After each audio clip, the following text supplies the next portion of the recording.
لونڈیوں کا اور غلاموں کا جو مسئلہ ہے اس کو دو طریقے سے سمجھیے۔ ایک تو یہ کہ یہ چیز بھی عرب کے اس معاشرے میں بالفعل موجود تھی کہ جہاں اسلام آیا اور اس نے تدریجاً اصلاح کا اپنا عمل کیا ہے۔ اس میں جو لونڈیاں چلی آ رہی تھیں یا جو غلام پہلے سے چلے آ رہے تھے تو ان کے اس سٹیٹس کو اسلام نے بحال رکھا ہے۔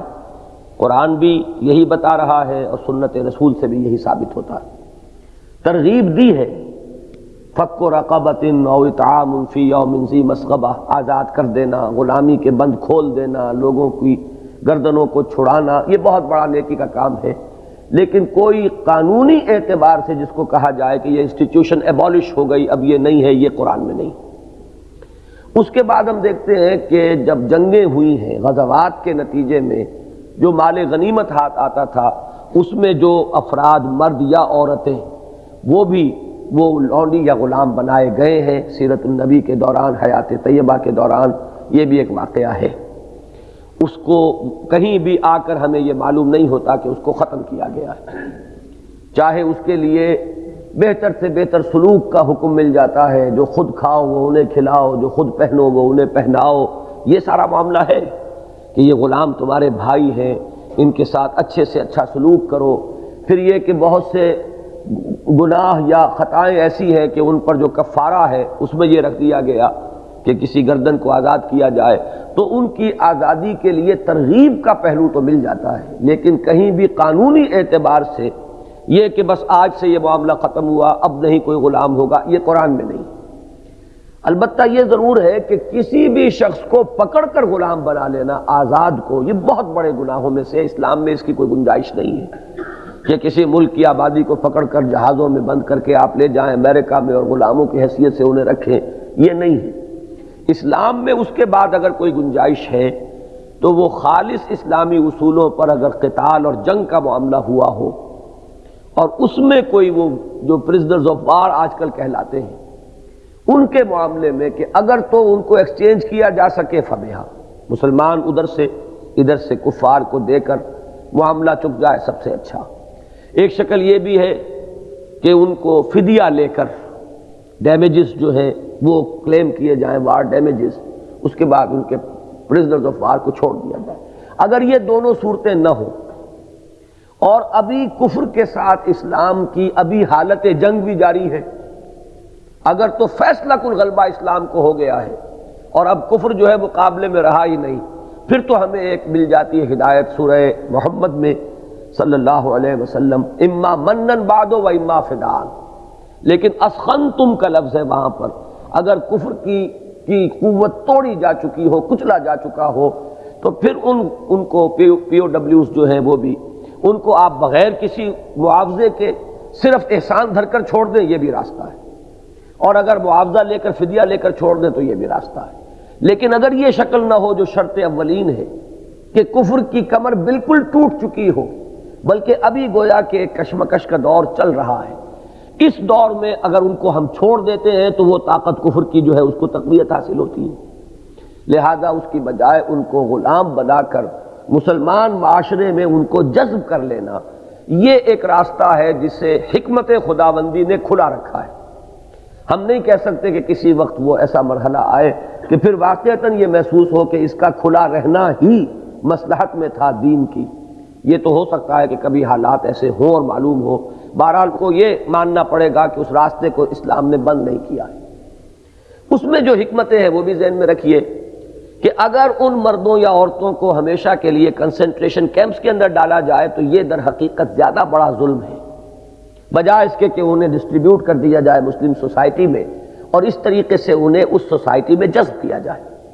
غلام ہیں تو وہ اگر اس طریقے سے تقسیم کر دیے گئے ہیں، اور حسن سلوک کا ان کا حکم ہے کہ جو خود کھاؤ وہ انہیں کھلاؤ، جو خود پہنو وہ انہیں پہناؤ، اور ان پر مشقت نہ ڈالو، جو بھی اگر ایسا ہی مشقت بھرا کام ان کو دینا پڑ جائے کبھی تو خود بھی لگ جاؤ، ان کی مدد کرو۔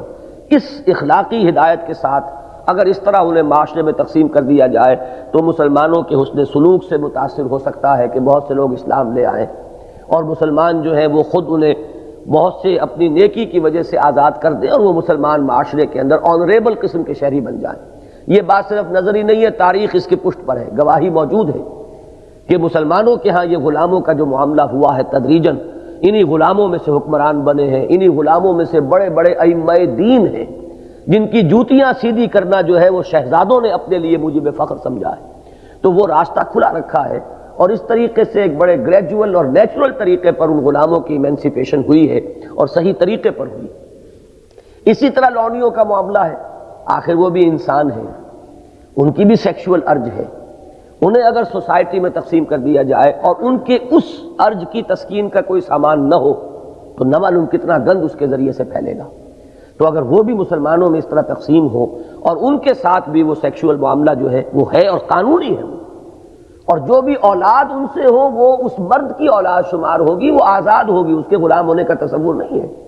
وہ تو چونکہ اولاد جو ہے وہ مرد کی ہے اسلام کی بشریت کی روح سے، وہ بالکل ایکوی سٹیٹس ہیں، جو اس کا کسی آزاد منکوحہ بیوی سے جو اولاد ہے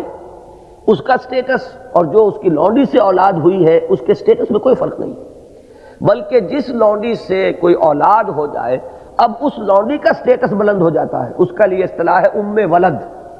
اب اس کو فروخت نہیں کیا جا سکتا، اس کا ایک سٹیٹس معین ہو گیا، وہ اسی گھر کے ساتھ ہے، اب اس کا ایک تعلق جو ہے قائم ہو گیا ہے، وہ اس لیے کہ اس کی اولاد ہے۔ تو یہ فطری طریقہ ہے میرے نزدیک۔ ایک اور شکل یہ رکھی گئی ہے کہ فرض کیجئے کسی ایک شخص کا غلام ہے اور کسی ایک دوسرے شخص کی لونڈی ہے،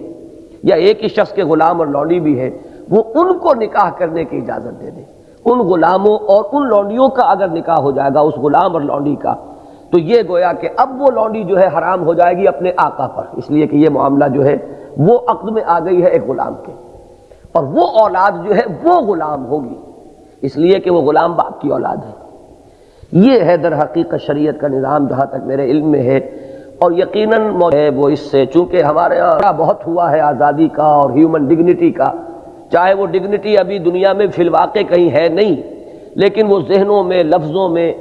گفتگو میں وہ ہیومن ڈگنیٹی اور انسان کا مقام اور یہ وہ چونکہ بہت کچھ کہا گیا ہے، لہٰذا یہ ذرا ذہن اس کو قبول کرنے سے ہچکچاتا ہے۔ لیکن اگر تو ہمارا فنڈامنٹلز پر یقین ہو جائے، اللہ پر، حضور کی رسالت پر، اور یہ کہ یہ جو کچھ کہہ رہے ہیں اور جو کچھ انہوں نے ہمیں دیا ہے یہ اللہ کی طرف سے ہے، تو ہم اس کو قبول کریں گے، اس کی حکمت سمجھ میں آئے یا نہ آئے۔